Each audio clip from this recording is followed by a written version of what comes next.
હા, સામાન્ય સંજોગોમાં જ્યારે પણ આવી પરિસ્થિતિનું નિર્માણ થતું હોય, જ્યારે એકદમ અચાનક જ પવન અને ભારે વરસાદ ચાલુ થાય ત્યારે જનરલી સેફ્ટી પર્પઝથી પણ અમે વીજ પુરવઠો બંધ કરી દેતા હોઈએ છીએ કે જેથી કરીને તાર તૂટવાથી કોઈ અકસ્માત ન થાય. ત્યારે લોકોની અપેક્ષા હોય કે પાવર સપ્લાય ક્યારે ચાલુ થશે. એટલે તમામ લોકો આજે આપ બધા જાણતા હશો કે એક ઘરમાં 2 થી 3 મોબાઈલ હોય.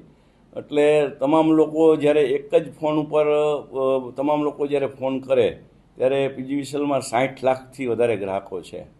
ત્યારે આ વસ્તુ એટ એ મોમેન્ટ પરિસ્થિતિ સર્જાતી હોય છે. જનરલી નોર્મલી આવું થતું નથી હોતું.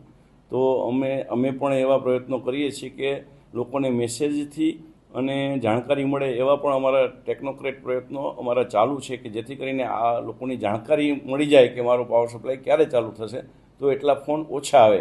એવા પણ અમારા પ્રયત્નો આજની તકે પણ ચાલુ જ છે. આપ સાચા છો, મેં પણ એ વિડીયો જોયો છે. એમાં અમારા જે કર્મચારી જે છે અને એની સામે જ્યારે આ લોકો કહે છે ત્યારે એ પોતે પણ કહે છે કે અહીંયા અમારા કોલ સેન્ટરમાં અમે વિડીયો કેમેરા પણ એ માટે જ મૂકેલા છે કે જેથી આવો બનાવ ન બને, કોઈ એવા ફોન સાઈડમાં ન મૂકી દે. એ પોતે બોલે છે કે મારા અહીંયા કેમેરા છે, તમે જોઈ શકો છો કે મેં ફોન, હું કમ્પ્લેન લખું છું તો 2 વસ્તુ તો શક્ય નથી, એટલે મેં ફોન મૂક્યો છે સાઈડમાં.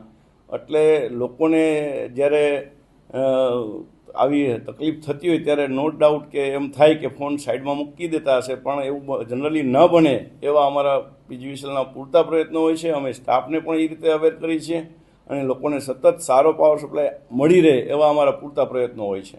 સાંજ સમાચાર ફેસબુક પેજને લાઇક કરો, વિડીયો શેર કરો અને વધુ વિગતવાર સમાચાર માટે sanssamachar.net વિઝિટ કરો.